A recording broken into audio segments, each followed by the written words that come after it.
Welcome to the bar, come on and pull up a seat and open up your Bible, what a wonderful feast. The living bread, and we're discussing what it means for the streets, the inner cities and the burbs, and every person we meet. This is where we challenge worldviews that we hear from world news. In light of the scripture, we are here to serve you. We're your source for resources to help you on your way as you battle mean forces.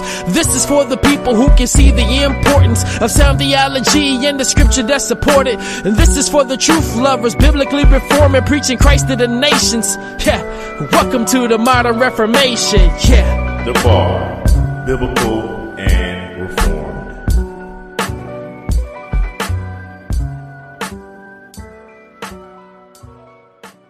Welcome everybody to the bar. It's your boy Dwayne in the building, right back in here another Tuesday. Super excited as always to be coming through your speakers, through your earbuds, wherever you listen to the bar. We're grateful that you're listening, and I love to start the week off every week thanking my listeners, man. You guys are awesome. You guys make this fun. I know I say it all the time, but I have to make sure that I thank you guys for tuning into the bar, because we're coming up on 5 years, 5 years of a podcast, which is actually unheard of. Podcast is one of those things that you jump in, and a lot of people jump in and jump out. So by God's grace, we've been up and running for 5 years, man. And so we couldn't have done any of that without you guys. And so what I also like to do every week is bring you awesome guests. This week we have a guest representing a I guess you could say a company or a family or something like that. And you guys know I love to refer you to things, and I love to tell you about different resources that are out there. But we have on today my brother, Mr. Dan Armstrong from Covenant Eyes. How are you, sir?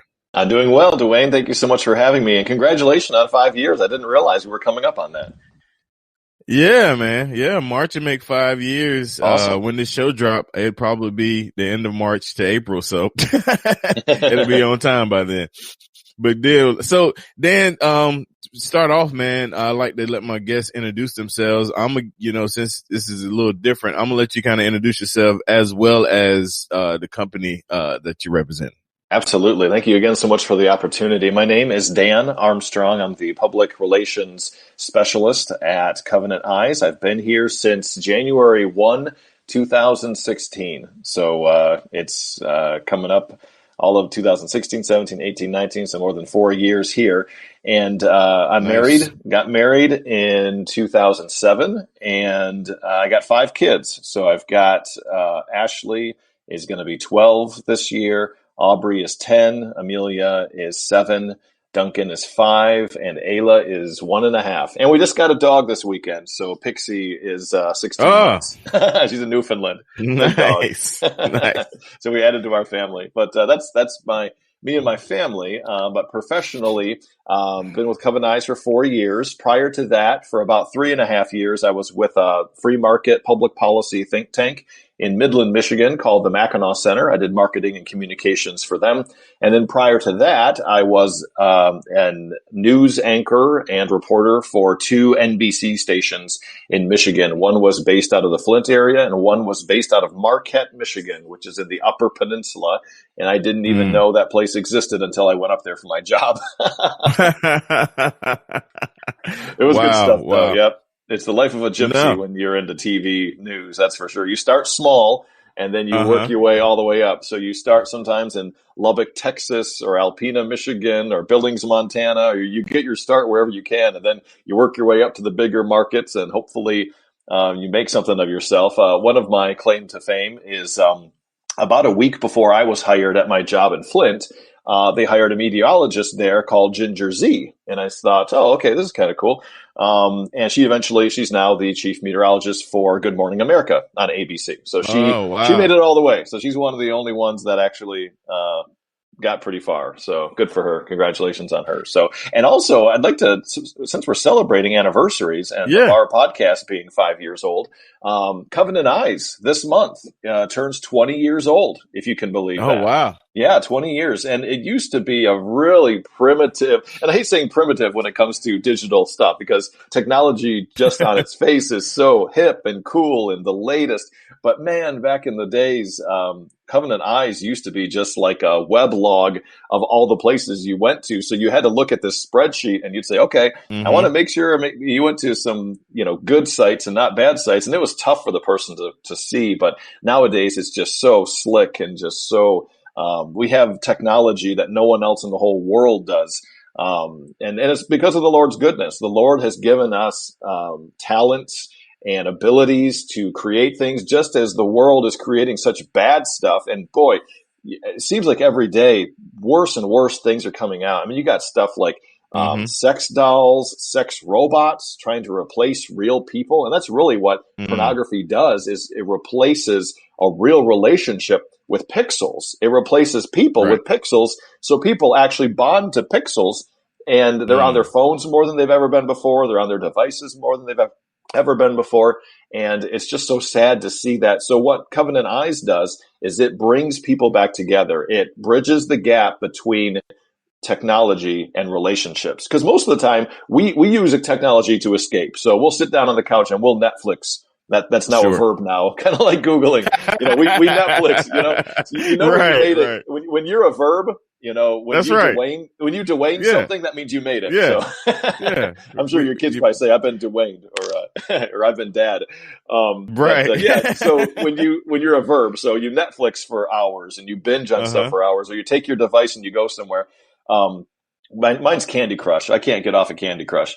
So we all have our thing. That and sugar. I have a really difficult time with sugar. I'm really trying to stop that. But we all have something. So the thing with pornography is oftentimes it's not the problem with pornography itself. It's we're medicating something. So something is missing in our lives. Either we don't feel like we measure up, or we've been traumatized through something else, and we medicate ourselves with this stuff, whether it be alcohol, drugs, pornography, workaholism. That's a huge one now. Guys are going to the office and never leaving, or they go to the gym and they just work and work and work. And so they do all these things to fill this void that only God can fill.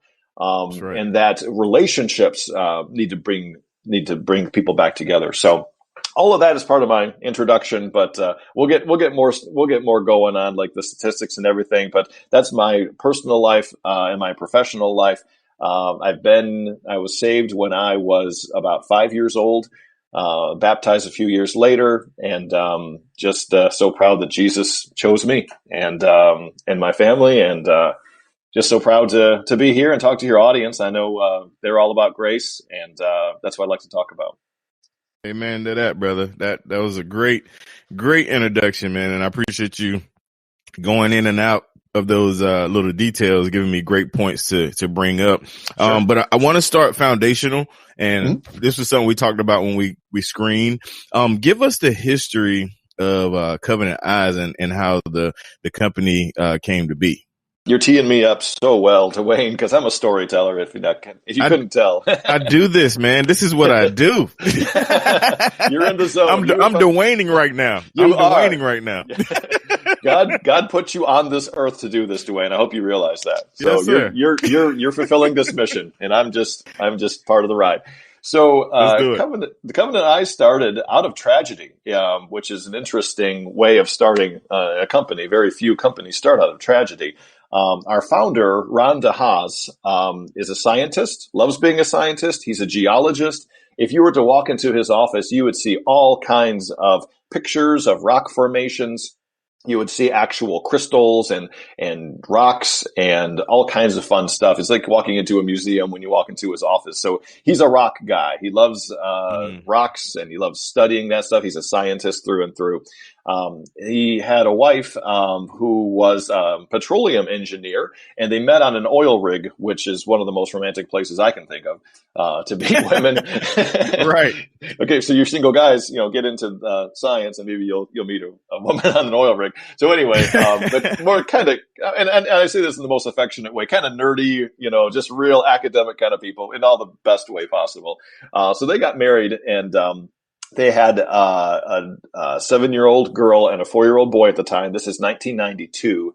And Ron's wife and 2 kids were traveling in a vehicle on the west side of Michigan, the Marshall area.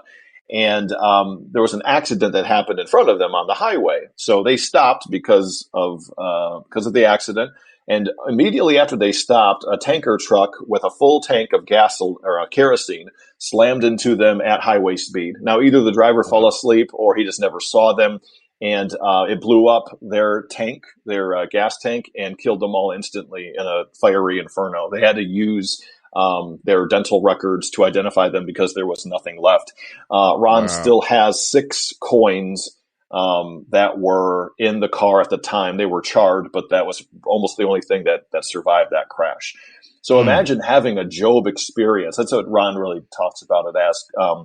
After it happened, the police had said, is there someone that can break this news to him better than a police officer can, like a faith leader, a pastor? And they said, yeah, he is a pastor. And his pastor met him and told him the news, and Ron collapsed to the ground and was there for close to an hour. He said, I mean, you lose track of time when your world is turned upside down like that. So he said he sat there and he looked back at that time and he says, you know what? When Job was told of all these bad things happening, Job fell down, which Ron said, I got the falling down part. There was no problem there. But then he worshiped. And he's like, wait a minute. When I was on the ground sobbing and trying to make sense and process the information I was just given, you know what? I may not have been closer to God than I was at that time, because all the distractions, all the people that I cared about the most were taken from me in an instant, and God had my full attention at that time. And I couldn't think of anything else except for communing with God. So he thinks of his life in 2 stages. It was before the accident and after the accident. So following the accident, he ended up getting a little more than $2 million in a settlement. Now, that won't bring his family back, and he knew that. But at least it was something. So he thought, okay, I guess I'm kind of retired at this time, because a lot of counselors were telling him, when you have a traumatic event like that, at least wait a year before you do anything. Just kind of give it time, get through this, and you'll be able to settle in on something. But the Lord always has different plans for us. And within a year, he was remarried. And the lady he married had 2 teenage boys and a younger girl. And as he would go to church, his pastor was huge on accountability. So accountability in every area of life, whether it's personal finance, fitness, nutrition, reading your Bible, doing your devotions, all these things. Be accountable to someone on everything. So in the 90s, dial-up internet was just getting started, and he thought, you know what, I got teenage boys, and I don't want to keep them from enjoying technology, but at the same time, I want them to be able to experience it with guidance and give them some parameters. So not allowing them anything is not a good way of training it. And allowing them to do it without any restraint is not a good training either. So he had to get right in the middle. So he thought, you know what? I need to be able to be with them and see what they're seeing without actually being there with them. So he and another gentleman got together and they said, I think this is possible where, we can get a report of where someone went online, and then someone can review it later to see where they've been. So they said, I think we stumbled upon something here. Why keep this for ourselves? We need to make this available for other people. Because back then, even in the very beginning stages, there were things like filters and blockers and things that would just say yes or no. So you would put something on your device and you try to go somewhere questionable, and it would probably block you. But yet no one would even know you were trying to go there. So what Covenant Eyes was different is it reported that you were trying to go somewhere, or you tried various searches to get somewhere, or you had certain keywords you were trying to use. So it's bringing someone else in, because if I just have a filter, or what I usually call them is like a fence, I'm going to get over that. Because when I'm driving and I am late somewhere and it says bridge out, I sometimes look around and I'm like, is it really out? Is it really out? Can I really get exactly? Can I save 5 minutes here and not have to go the long way? So the best way to get someone to do something is tell them not to. So what Covenant Eyes did is they never sold just a filter. What they would do is sell accountability. So you would have the accountability, so someone would know where you were going all the time, even if you had the filter or not. And that was even more effective than having the filter. Is if my wife and pastor and other people that I trust know I'm trying to go somewhere, that's the best defense from me actually going there. So we would sell accountability either by itself or accountability plus the filter. I always use both of them together because I like that extra layer of protection. And for kids, we recommend having the accountability and the filtering just so that you don't have an accidental exposure for that. So he started developing this thing, and Ron said the best way to go bankrupt is to start a business.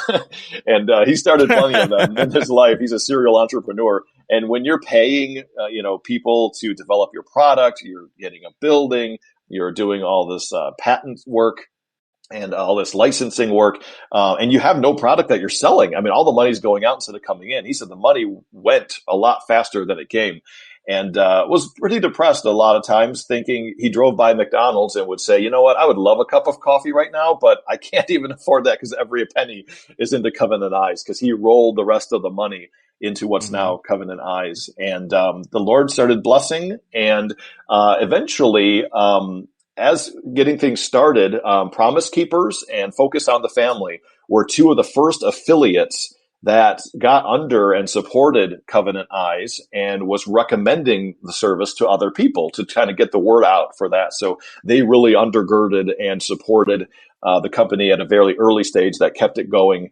And now we're at a point 20 years later where we have more than 200 employees. And we have a screen accountability that is world-class that no one else does. We've actually developed in-house the ability for computers and devices to know what pornography is and monitor it and stop it.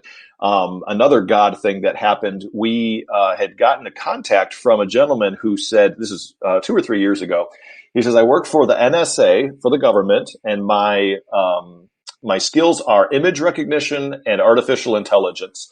And I'm missional, and I want to do something that matters and that has eternal value. Do you guys at Covenant Eyes have anything for me? And we said, you're hired. That's all we need. This is all we need. So come on in and develop this. And he did. And the Lord has blessed this. And because the big thing about screen accountability is people are using apps now more than anything. Texting, apps, those things. So you don't have to be it's not your traditional web browser. It's not your traditional URL. So a lot of the older technology, you have to be in a traditional web browser for those things to work. With screen accountability, if you get a text or send a text that's inappropriate, or if you're in an app like YouTube or Facebook or Instagram, Snapchat, those things can be seen by the screen now because of the technology. And it just gives just a better experience of accountability. And I think very few people, unfortunately, have ever experienced accountability. And I think what a lot of people think of when they think of accountability, they often think of like government accountability, and mostly in a very negative way, where it's, we need to keep these politicians accountable. So that means, voting them out of office, or, storming their, emails or phone calls, or telling them they're not doing a very good job. But what accountability is, I mean, you think about biblical accountability, it's about safety. It's about keeping people on the path. It's about guardrails, that keep me moving in the right direction. The Lord talks about not going to the right or to the left. We need each other. We need to bear each other's burdens. We need to laugh with those who laugh, weep with those who weep. We are relational, and God created us as relational. And what we see in technology these days is people just want to be by themselves. They want to be very siloed, and there are very few patriotic people that are more patriotic than me. I'm very, very patriotic. I love the United States, but we have this rugged individualism that has gotten from our patriotism, and unfortunately has gotten into the church, where it's, I'm good, you're good, let's leave each other alone. And that is so dangerous, because look at where it's gotten us. It's gotten us where, and these are just people who admit it, we know, according to surveys within the church, now this is every denomination, this is every background, ethnicity, culture, location, 3 out of 5 Christian men admit to struggling with pornography at least once a month. Many of them a lot more than that. And for women, 1 in 7 admit to struggling at least once a month, and many of them a lot more than that. So you think about it, you look around church on Sunday morning, and 3 out of the 5 guys that you shake hands with or give a hug to are struggling. And very few of us even know that. And unfortunately, we haven't done a good job as the church. And unfortunately, a lot of pastors haven't done a good job where they allow people to express when they're struggling. I remember as a teenager, and I was born in the late 70s, so I'm an old geezer. One kid at a Christian camp admitted to struggling with pornography and that he was working on that. And I think you could hear a pin drop because people had no idea what to do with that. And unfortunately, too, growing up where I grew up a very conservative, strict background where if anyone found out someone was struggling with pornography, either it be an adult or a child, they were isolated. Oftentimes with adults, every church that I've been a part of, unfortunately, has had someone in the senior pastorate position struggle with pornography one way or the other, whether it's calling phone sex lines, meeting women for quote unquote counseling sessions that were really dates, looking at material that they shouldn't have been looking at. And some churches did a lot better than others, where some churches said, okay, we just caught this pastor doing this pornographically. We've kicked them out and you'll never hear from them again. And I thought, whoa, wait a minute. What if Christ treated us that way? When we mess up, he doesn't reach his hand out to us. His hand is pushing us away. That's, shame on us for doing that. And thankfully, a lot of churches have gotten better. But some churches have said, you know what, so-and-so, it's come to our attention that they're struggling in an area and they're getting the help they need. They're going to step down from the pastorate for a little bit, and they're going to be worshiping with us just in the main congregation for a while they sort things through with their marriage and with their family. But we're going to pray for them. We're going to come support them. And many of them have been restored. And unfortunately, those are fewer and farther between than the majority where it's this person messed up. They fell off this pedestal that we put them on. We'll find someone to replace them, and don't talk to them because if they, if we give them a platform, then they may split the church, and we don't want that. So very fear-based, unfortunately. I don't know how much you've seen in your community, how people are dealing with this, but I'm really encouraged with the current generation. Millennials they value authenticity. So it's safer now for someone to say, you know what, I'm struggling with my diet, or I'm struggling with pornography, or I'm struggling with anger, and I'm really trying to get better at this. And that is valued. And those people are considered heroes now, where back when I was growing up, it was, you better not let people in authority know what you're into because you're going to be in big trouble and your life's going to be a lot worse. Yep. Very, very, very true. Wow. Great story. And you actually hit a lot of the questions that I had, with the technology and what's new, the screen, image recognition thing. That is a huge step. I know you guys are super duper proud of that, because like you said, it's no longer, just on, browsers. You mentioned Snapchat and Instagram and Twitter, that is prominent there. So that's definitely amazing to hear. Any other new things that for my listeners that may have been ones that maybe tried Covenant, as a couple of years ago, and what are some more new features that they would benefit? Yeah, absolutely.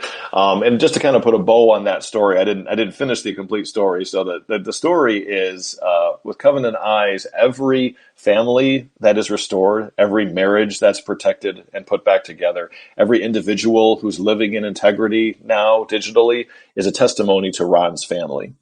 So even tragedy can be turned into a blessing. And that's exactly what the Covenant Eyes story is. It started in tragedy, but it resulted in victory, which is amazing.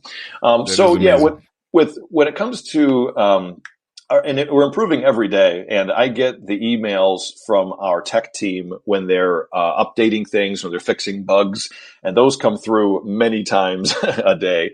So the neat thing that you can do with Covenant Eyes is you can set it up where you can do what's called whitelisting and blacklisting, where you can have certain websites that you can have your kids, if they want to go to certain websites, like if you know, okay, this is a safe website, this kid can go to this site, or you can say, you know what, I don't think they're ready for Facebook yet.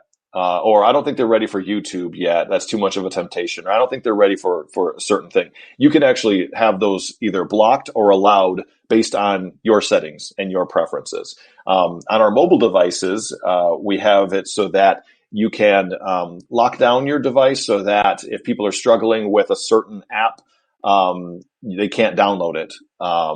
So that it gives them another layer of protection. So we're trying to be a lot more user-friendly with people so that we can meet them where they are. And in previous versions of Covenant Eyes, it was somewhat limiting because when you're trying to monitor a device, oftentimes the device fights against that because the device wants security and protection. And we want the same thing too. So what we have done with our reports, because when we started reporting images instead of links, we didn't want to trigger other people. So especially the ally and those kinds of things. So what we did was we not only we shrink the image, we also blur the image, and we do it in a way where it's not blurred in the traditional sense where you take like a camera lens or binoculars and you throw the focus off. It's actually pixelated, and you switch all the pixels, and not all the pixels, but most of the pixels up, so it can't be unblurred. So you get protection where, let's say you're doing your banking. I do all my banking online. And taxes, those kinds of things. So people need to feel that level of protection and safety. So you cannot read those things on the report so that it doesn't get out. One of the things that we did when we were promoting screen accountability initially was we had people on our tech team do their taxes online just to prove that it was safe. Kind of like the person from LifeLock who would give out his social security number and say, "Hey, I feel safe, so here's my social security number. I'm protected with LifeLock." I think it actually backfired with that guy. I think he actually been hacked a few times, but ours is safe. So it kind of backfired for him, but ours is very safe. So, and every day we're getting better and better. It used to be on the iPhone, it was a pretty limiting thing to have Covenant Eyes on because of what it could capture. Now we've developed technologies where you can use more of the functionality of the device. So my kids love it for their Amazon Kindle Fires that they are on for either school or with their games or other educational things. So we're on desktops, laptops, so your PCs, Macs, also your iOS devices, so your iPhone, your iPad, iPod Touch, and your Android devices as well. Awesome.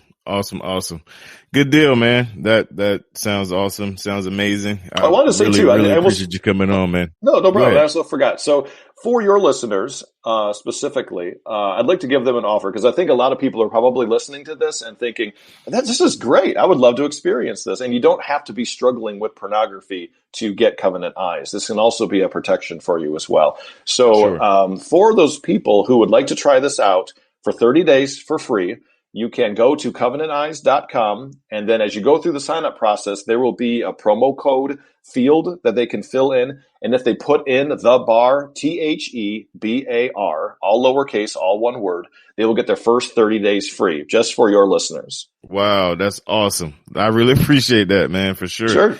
And my listeners, I know they're going to jump right on it, man. Like you say, you don't have to necessarily be struggling, to utilize the safety. You know, if you have kids or teenagers or anything, you want to protect them at all costs. And that's really awesome, man. Dan, listen, man, I really appreciate you coming on the show. And, I'm going to give you just a few minutes to any words of encouragement or closing you want to do. And then we're going to slide out of here. Sure. That sounds good. Well, I just want to say that, I am so blessed to be here. We are at a time where it is so critical that we protect ourselves and that we protect our children. Porn is the norm, unfortunately, right now. We know that 79% of millennial men say they watch pornography at least once a month, a lot more than that. We know that 64% of millennial women right now say that they watch porn at least once a month. We have seen a Drexel University study show that minors are sexting. About 54% of them are sending and receiving inappropriate images on their devices. It's something that we can't avoid anymore. This is a church issue. This is a purity issue. This is something that we need to take extremely seriously. So when you are an individual with devices, or you're a parent with children on devices, having an unprotected device is like having a loaded gun. You have to do something about this. You have to step into this.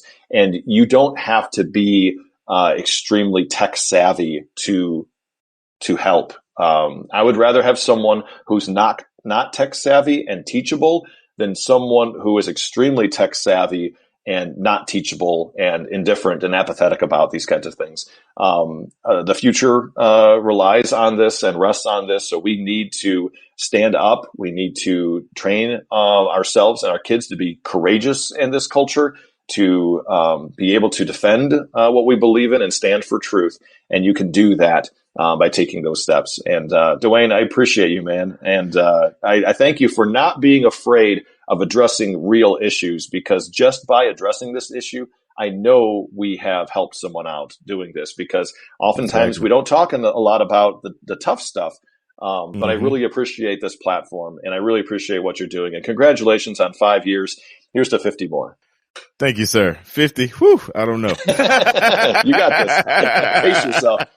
I know, right? But man, that was awesome. I really, really appreciate those words, man. Right on time. And to my listeners, make sure you take advantage of the 30 days free code. B.A.R, one word, THEBAR on Covenant Eyes. We'll have the link in the show notes, as well as we are also an affiliate of Covenant Eyes. So anytime you see that link anywhere on any show, whether it's my show or anybody in the network, if you use that link, that also gets you straight to Covenant Eyes and that partnership that we built together. Until next time, you guys, God bless you. We love you.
Son to be the propitiation for our sins.